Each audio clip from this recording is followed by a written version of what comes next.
Result celebration तो मैंने कभी नहीं देखी थी। 2 घंटे 3 घंटे 4 घंटे रिजल्ट सेलिब्रेशन होता है।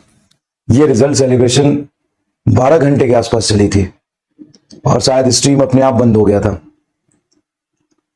इतने बच्चे आए थे, इतने बच्चे सेलेक्ट हुए हैं यकीन से, लक्ष्य से।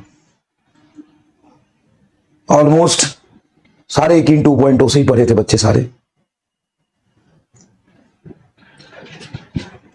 तो अंडर 100 लाएंगे बिल्कुल, कोई बात नहीं। देखो कई बार भगवान भी सोचते हैं कि अभी थोड़ा इससे और मेहनत कराना है, ठीक है, तो कोई बात नहीं, थोड़ा और मेहनत करते हैं। और जब मेहनत कर ही रहे हो ना, जब रुक ही रहे हो ना, तो कम पे सेटल मत होना, कम पे सेटल बिल्कुल मत होना।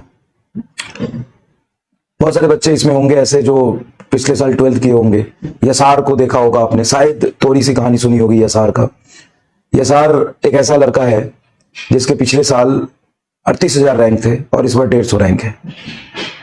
पिछले साल 38,000 रैंक थे, इस बार 148 रैंक है, 148 रैंक है। तो भाई अगर तुम ड्रॉप लिए हो ना भाई, अगर तुम ड्रॉप लिए हो ना, 1 साल समय अपना दे रहे हो, तो कम पे सेटल मत होना। ये मत सोचना कि सिर्फ सिलेक्शन ही चाहिए सर जी, बाकी तो ठीक है, कम पे सेटल मत होना। ये जो 1 साल तुमने अपने जीवन का निकाल के दिया है ना दोबारा, तो उसको इस तरीके से देना, इस तरीके से देना कि तुमको आगे भी ना कभी ये रिग्रेट ना हो कि मैंने ये साल अपने सिलेक्शन के लिए दिया था।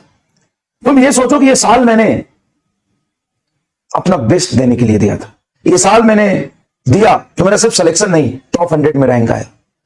ऊपर सोचो, थोड़ा सा एकदम ऊपर सोचो, अपनी कैपेबिलिटी के 4 गुना ज्यादा सोचो कि मैं ये करूंगा, इसलिए मैं ड्रॉप ले रहा हूं। और तुम्हें लग रहा है कि तुम शायद सिर्फ सिलेक्शन के लिए आए हो और तुम्हें लग रहा है नहीं सर मुझे सिलेक्शन ही चाहिए। नहीं, तुम भी इंसान हो ना भाई, तुम भी सुन पा रहे हो, मैं पढ़ा रहा हूं, समझ पा रहे हो, क्वेश्चन प्रैक्टिस कर पा रहे हो, तो सिर्फ सिलेक्शन क्यों, सिर्फ सिलेक्शन ही क्यों? अगर रुके हो तो सिर्फ सिलेक्शन ही क्यों? कम पे सेटल नहीं होना। मतलब तुम्हें ना आज से 1 साल बाद या 2 साल बाद ये प्राउड फील होना चाहिए कि यार अच्छा हुआ कि मैं ड्रॉप लिया, ये मेरे लिए सबसे अच्छा डिसीजन था। तुम 1 साल बाद ये सोचो कि मेरा अच्छा हुआ कि सिलेक्शन नहीं हुआ। तुम 1 साल बाद ये सोचो यार ये तो भगवान जो करते हैं वो सही के लिए करते हैं यार। तो अच्छा हुआ कि मेरा थोड़ा बहुत सा सिलेक्शन हो जाता, शायद कोई नीचे का कॉलेज मिल जाता। इससे तो लाखों गुना अच्छा है कि यार मेरा टॉप 100 में रैंक आ गया, टॉप 200 में रैंक आ गया। और आ गया से आ नहीं जाता है, उसके लिए जी जान लगा के आपको मेहनत करना होता है, बहुत बहुत मेहनत करना होता है। और कल आई एम सॉरी लेकिन मैं एक बात बता दूं आपको, कल एक भी बच्चा ऐसा नहीं मिला मुझे, शायद 1-2-3 बच्चा मिला। मतलब आप समझो कि 500-600 बच्चे आए थे और वो भी सिर्फ 2 दिन में कनेक्ट होके इतने बच्चे आ पाए। नहीं तो सिलेक्शन तो बहुतों का हुआ है जो धीरे धीरे कभी आएंगे। तो 2-3% ही बच्चे मिले जो बोला कि उम्मीद से पढ़ के सिलेक्शन हो गया। 1 ही 2 बच्चा मिला। हर बच्चा यही कह रहा था सर 11th-12th लक्ष्य में सिलेक्शन हो गया, या यकीन 2.0 में ड्रॉप किया था और सिलेक्शन हो गया। पूरे साल पढ़ा था सर जी, हर एक सवाल सॉल्व किया था सर जी, पूरे साल बहुत शिद्दत से पूरे बैच में 100% फॉलो किया था, बहुत मेहनत किया था, क्वेश्चन प्रैक्टिस किया था। किसी ने ये नहीं बोला। पिछले साल तक बच्चे बोलते थे। उसका रीजन बस इतना ही है कि पेपर का लेवल ऐसा था कि इसमें पूरे साल पढ़ने वाला बच्चा ही अच्छे परफॉर्म कर पाया है, अच्छा परफॉर्म कर पाया। पूरे साल पढ़ने वाला बच्चा ही बहुत अच्छा परफॉर्म कर पाया। और पहले भी पूरे साल वाला ही करता था, मतलब थोड़े बहुत ही होते थे कि लास्ट में 4 महीना पढ़ लिया या 5 महीना पढ़ लिया, वो कर लेते थे, वो थोड़े बहुत होते थे। लेकिन वो इतने होते थे और इतने बोलते थे इस बात को कि बच्चों को लगता था ऐसा होता है कि पहले भी 10-15% होते थे।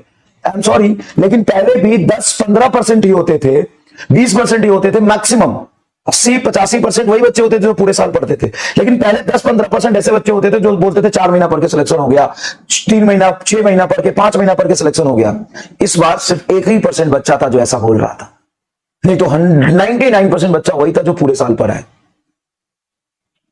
ठीक है, तो आपका सिलेक्शन में 95% रोल ना भाई आपका होगा, ये मानो ना मानो, ये सच्चाई है। हम एज अ ह्यूमन बीइंग हम क्या कहते हैं ना, बड़ा सॉफ्ट कॉर्नर होता है। हमको लगता है अरे भाई ये मेरे जीवन में आया है महान भगवान बनके। कोई किसी के जीवन में भगवान बनके नहीं आता, जो सही बोल रहा हूं। अगर कोई चमत्कार कर सकता है तुम्हारे लिए तो वो तुम खुद हो। अगर तुम्हारे अंदर कैपेबिलिटी है आज से 15 घंटा पढ़ने की, और हर एक बच्चे से मैं एक बात पूछी, मैंने हर पेरेंट्स से एक बात पूछी, क्या ये डिमोटिवेट होता था, नहीं पढ़ता था, डिस्ट्रैक्ट होता था, तो आप क्या करते थे? बच्चे से पूछा, डिस्ट्रैक्ट होते थे, डिमोटिवेट होते थे तो क्या करते थे?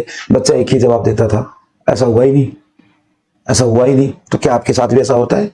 जब डिमोटिवेट हो जाते हो, डिस्ट्रैक्ट हो जाते हो, तो होता है क्या? तो गलत हो रहा है आपके साथ। वैसे तो ह्यूमन नेचर ऐसा होता है, लेकिन अब होने मत दो। पढ़ो, सिर्फ पढ़ो, मेहनत करो। 1 साल दे रहे हो तो घिसो, जान लगा दो अपना, और जान इसलिए लगा दो कि एकदम मजा आ जाए। जैकेट लेंगे आपका अगले साल, बिल्कुल। मैं तो चाहता हूं ऐसे 10 जैकेट में रखूं, है ना, 10 जैकेट ऐसे रखूं, या टॉप 10 टॉप 100 में, और सारे आपको दे दूं, ठीक है ना, एकदम नए वाले। ठीक है, तो प्रॉमिस करिए कि इस साल अगर रुका है मैं, अगर मैं रुका हूं तो मैं खुद का तकदीर खुद लिखूंगा, खुद का तकदीर खुद लिखूंगा, और इस बार सिर्फ सिलेक्शन नहीं, रैंक लेके आऊंगा, है ना।